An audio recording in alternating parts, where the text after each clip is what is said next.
Hello and welcome to the very first mental health awareness chat show, I think we call it. Is that right? Aye, Michelle? we're just flagging it. We're going for it tonight.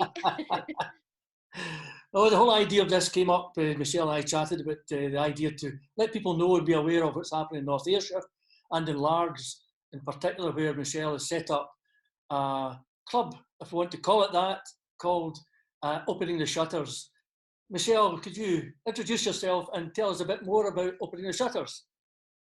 Hi there, I'm Michelle Trainer. So I actually opened the support group. So it's a support group for anyone with mental health and well-being.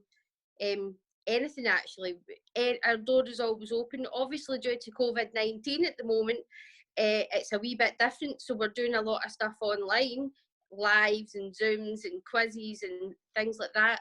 But basically, the group was established because there was no peer-to-peer support groups up in Lars for people with any mental health conditions.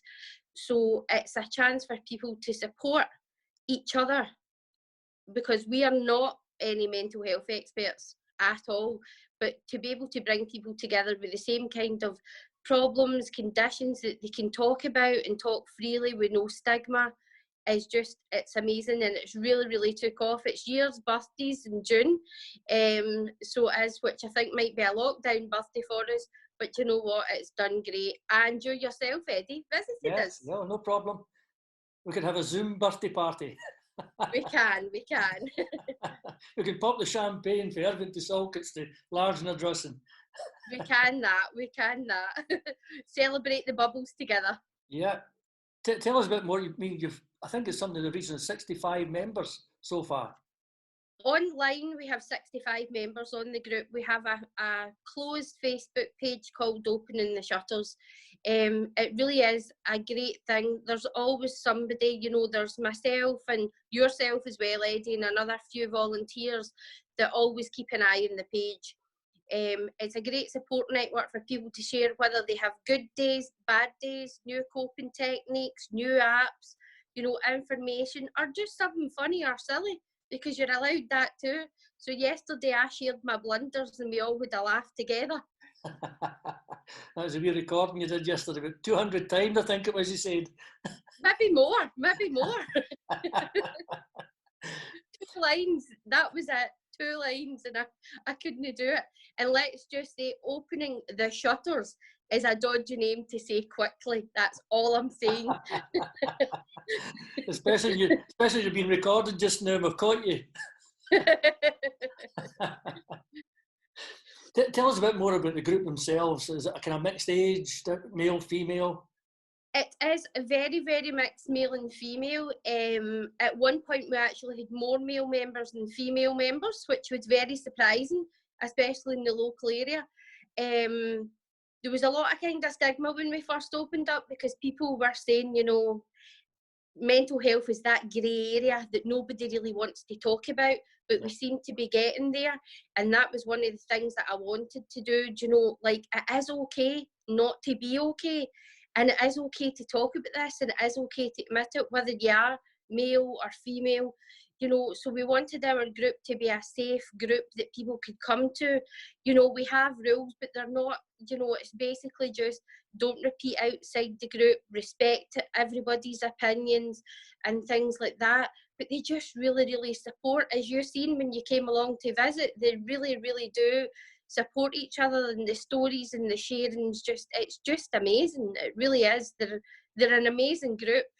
Amazing. I mean, I was taken aback with the frankness of everybody, you know, being able to open up. And at one point I actually opened up myself, because as you're aware, I've been having through sort of mental health issues myself over the past couple of years, considering what's been happening in my personal life. And it was refreshing to hear people sit down and come up with, you know, their thoughts and their feelings so easily.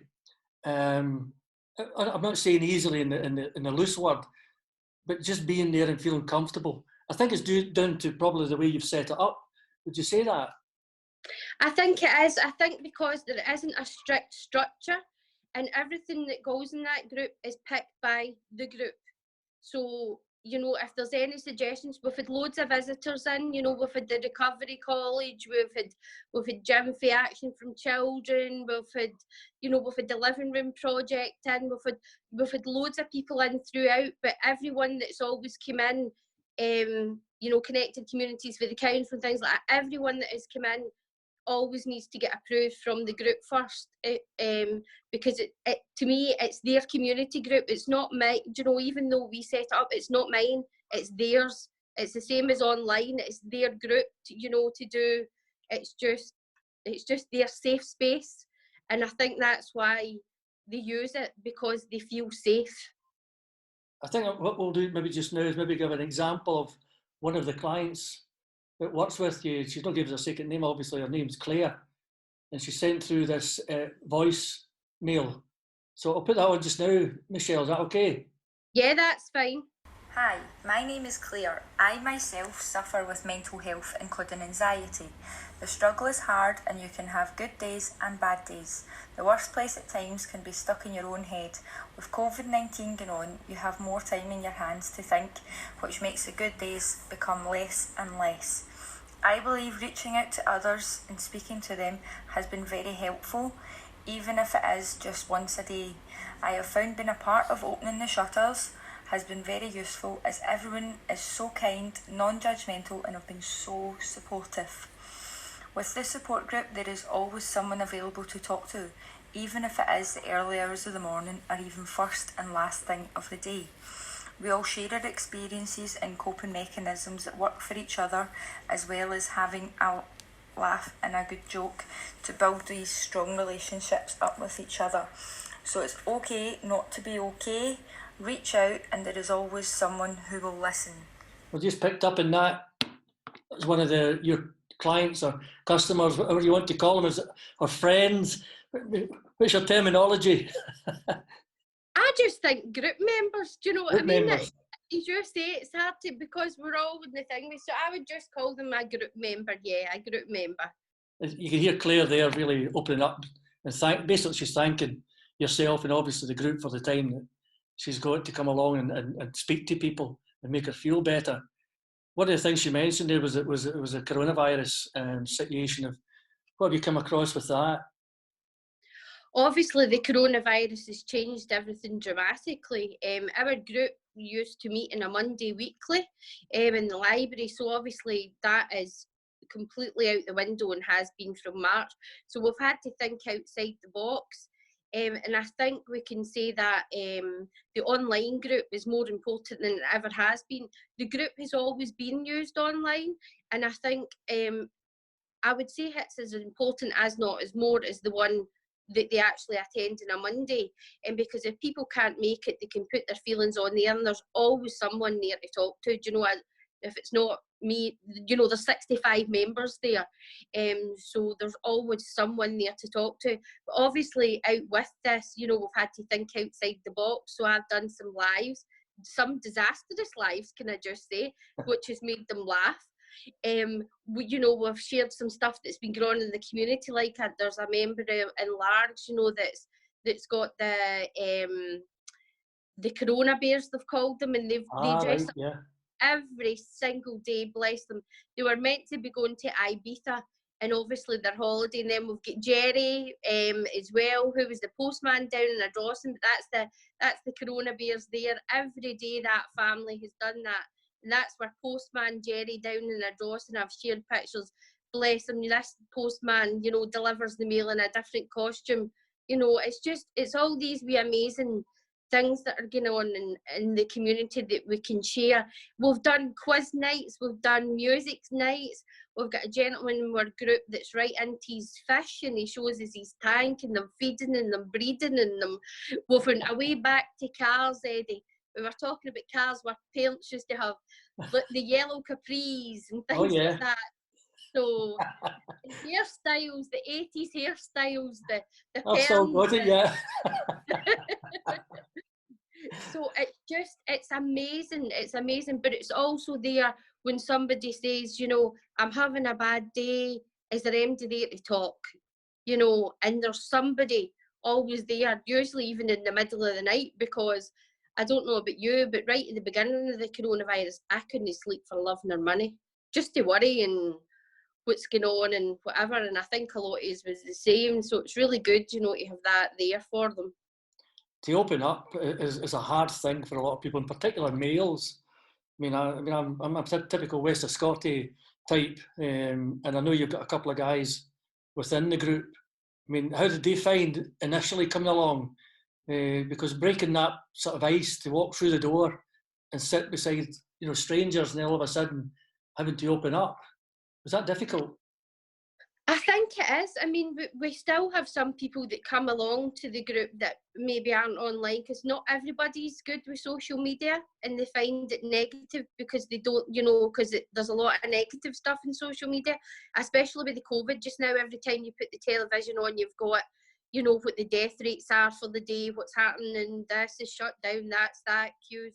So some people don't use that. So I'm kind of missing them, you know, with the group, and I'm hoping that they've got the support. We do phone calls as well, just we kind of check up phone calls for the people that gave us their number, just to check people are okay, and a text as well, just so, you know, we're never far away. But with the gentleman, of course it was, but it only took for one guy, I would say, to open up, and then the rest followed suit, because it's the trust, and they trust the group. And I think that's the biggest bit. If you trust your members, then you trust what you can say, and you know it won't go any further. And they also know what it's feeling. It's amazing when someone says, like when someone said when they lost someone, and nobody knows you've lost someone. You could be in a stadium with 50,000 people, obviously no now, just now, but you could be in a stadium and you just want to scream, you know, like, I'm in this pain, but nobody knows. Do you know what I'm saying? So it's been amazing for males and females. Yeah, I mean, I find it difficult, you know, being a male, because of the typical stigma that's attached to it. And if you're employed or anything like that, and it's something I'm going to ask you as well about the group, that kind of mixed group. Sometimes I've had people stop me in the street and say, if you've got a mental health issue, you're unemployed. Is that nonsense? Well, it should be nonsense. It should be nonsense, but I definitely know there's a lot of people that are very, very dubious if they were to go for a job to personally say, I have a mental health issue, because they're scared of the stigma, or they won't get the job even though they're capable of the job. Whereas I think now there's a better support network out there from employers, you know, and they are taken into account. But I think it's a learning curve for everybody, because let's face it, it's only been the past few years we really, really have took notice in mental health and how bad the situation's got. Yeah, one of the things we've chatted about is we've discovered there's a kind of gap between the authorities and the general public. You know, we've experienced it, we've chatted about it, about somebody we knew last year who's going to commit suicide. I mean, they came up with that sort of thought. And we contacted Samaritans and all sorts of people. But by the time we get through to everybody and actually get told they wouldn't get the doctor until Monday morning, now this is a Saturday, they wouldn't get the doctor till the Monday morning. Within that 2 days, anything could have happened. That person could have just said, well, if nobody's here to help me, I'll just commit suicide. And I think that's something that was close to your heart, wasn't it? Definitely, definitely. I've been in situations like that myself, not personally myself, but you know things that go on, and it's sometimes you just feel that nobody's taking ownership for a person, if you know what I mean, when they're in that mental state. Yeah. So that's how we can only do the best that we can. So it is putting that awareness out there, and it's also to let other people recognise that, you know, groups aren't the answer to people's mental health problems, but they certainly work for some. It makes a difference, I think, being able to go somewhere. I mean, there's not many people, in particular people like yourself, who can make that commitment and have the drive to do something like that. And I think it should happen more and more often. But again, it's that making that link, you know, between the authorities and groups like yourself. I know. Hopefully that'll come. Hopefully that'll come. But the thing I would say as well, sometimes the groups like prefer the fact that the group that we're in is like a community group, and they enjoy it being just the community, if that makes sense, because they've made it like their own. So they know that there's help there, and they really, really appreciate all the services that come in, and they get all the corrections that they need. But I think they do enjoy their groups being like their community groups. Does that make sense? Yeah, definitely. It's all about Making, community, I think. yeah, We're hoping over this lockdown period that we've had, that whenever we do return to some sort of normality, if you want to call it that, there will be a more sense of community within the public. That's what I'd be hoping for. me too. I think lockdown, for all it's got its negatives, because we miss our families. Obviously, there's a virus out there that we can't see, and it's scary. On the other hand, it's had great positives, because community spirit was kind of missing. I don't know if you noticed that, but we were kind of missing things. It was getting too much glammed up. It was too much about what you have and what you don't have, and what you wear and what you don't wear. Whereas the lockdowns kind of made us the same, everybody the same, if that makes sense. And money doesn't really matter now, because I think it's safe to say we're probably all skint, if you know what I mean. So it doesn't, but see the great community spirits out there, see all the services that I've pulled together. For example, I work in the Largs Hub at the moment, helping along with that. But we've got librarians sitting with social workers, with connected communities, with community link workers. That would never have happened 6 months ago. No, that's right. We've got people, that are used to maybe being janitors and whatever, who are delivering food. We've got postmen dressing up. It's just amazing. We've got community centres making food for the vulnerable, and all these amazing support groups out there, and phone lines, and all. It's so touching. It's so touching. And I think sometimes it's the big guy up in the sky saying, we need a wee kick back to normality again, back to the olden days. Yeah, almost like telling us to reboot. Yep. Yes, yep. You sent me something from, I think it was a man, one of your male members. You asked me to read this out. He says he feels that sometimes people who go for help or attend groups, he wishes they went sooner rather than when things get bad. It seems to be you need to reach out rock bottom or be suicidal before you should ask or deserve help. And the word deserve is a key word there. Whereas if you asked for help when things were not so bad, things could have been dealt with differently.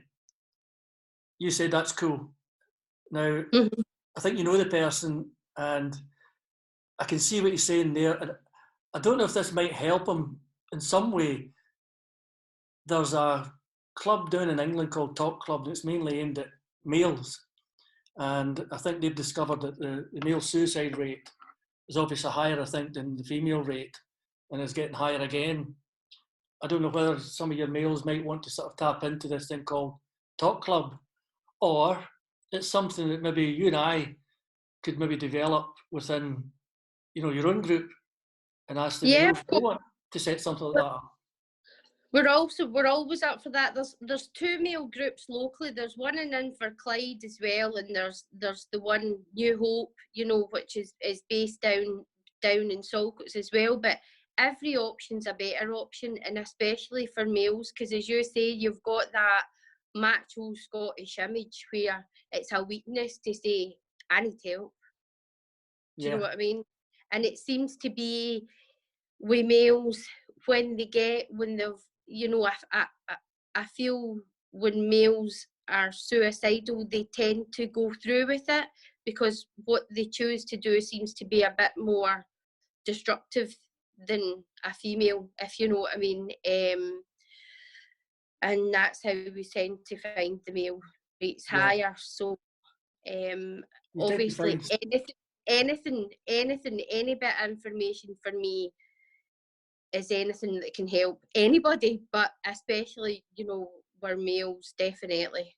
Yeah, I remember speaking to somebody, again, chatting about something like this, and it was a male as well, and he'd been through that, and he reached that point, and he said to me that I've got a family and a good job, I've got everything else.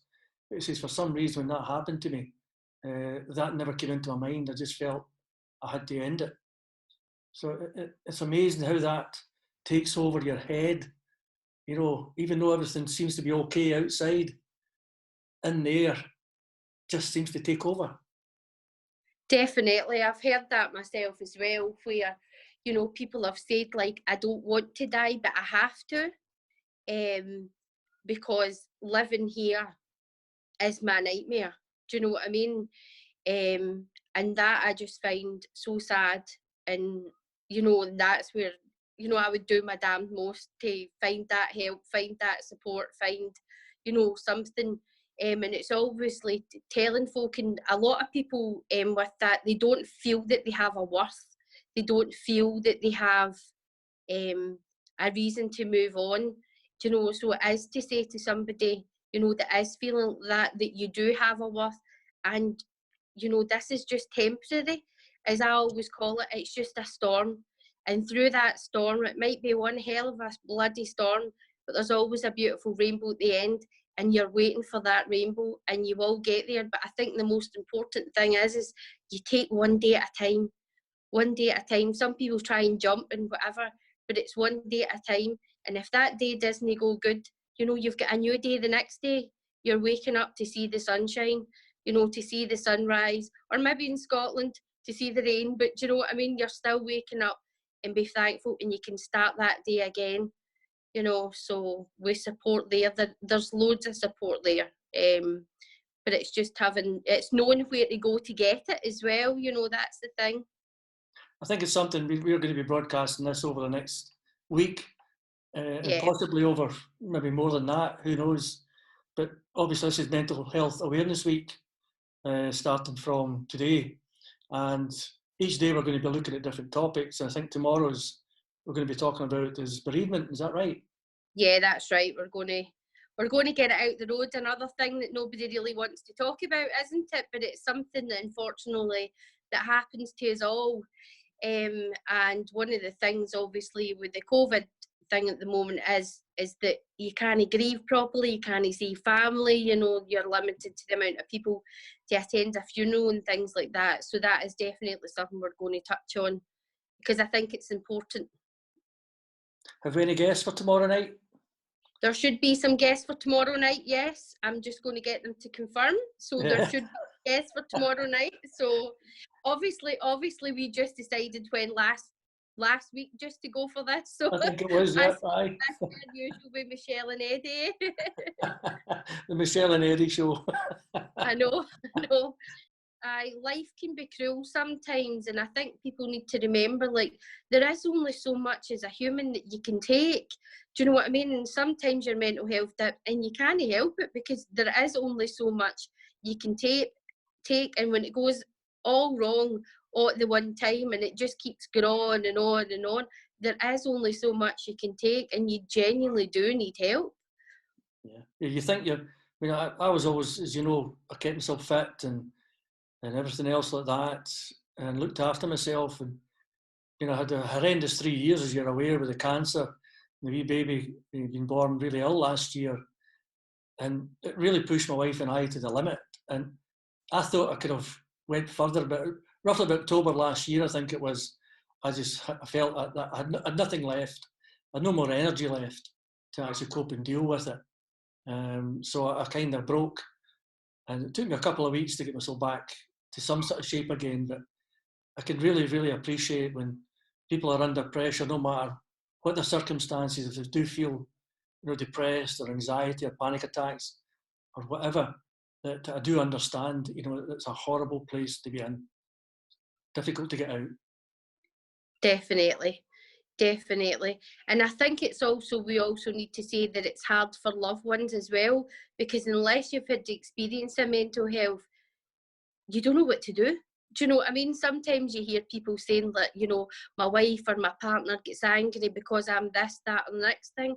but it's the communication between them, because they're angry because they don't mean to be angry. They just genuinely don't know what to do to help, and they end up getting frustrated. And then you know what it's like. You stop communicating and you get the, how are you? Fine. How are you? Fine. But are you really? No. Yeah. But I think do you know what? I think we need to round it off every night with saying, you know, it is okay not to be okay. And reach out. And a kind word said, you know, can mean $1 million or £1 million to somebody. Do you know what I mean? We just saying that kind word that day. Something so little can mean so much to somebody, you know, as you've seen. And we can talk about our acts of kindness and whatever as we get on. But yeah, I think it is. It's just, it is okay not to be okay, and reach out. Definitely reach out. Well, everybody, you could join Michelle and myself over the coming week. We'll post up and open the shutters to let you know what time the broadcast is going out, so you can follow us and listen in. But as I said, tomorrow night's bereavement, and as we go along, there'll be other topics we'll pick up. And thanks again, Michelle. We'll see you tomorrow night. Again. See you soon. See you soon. Bye. Keep well.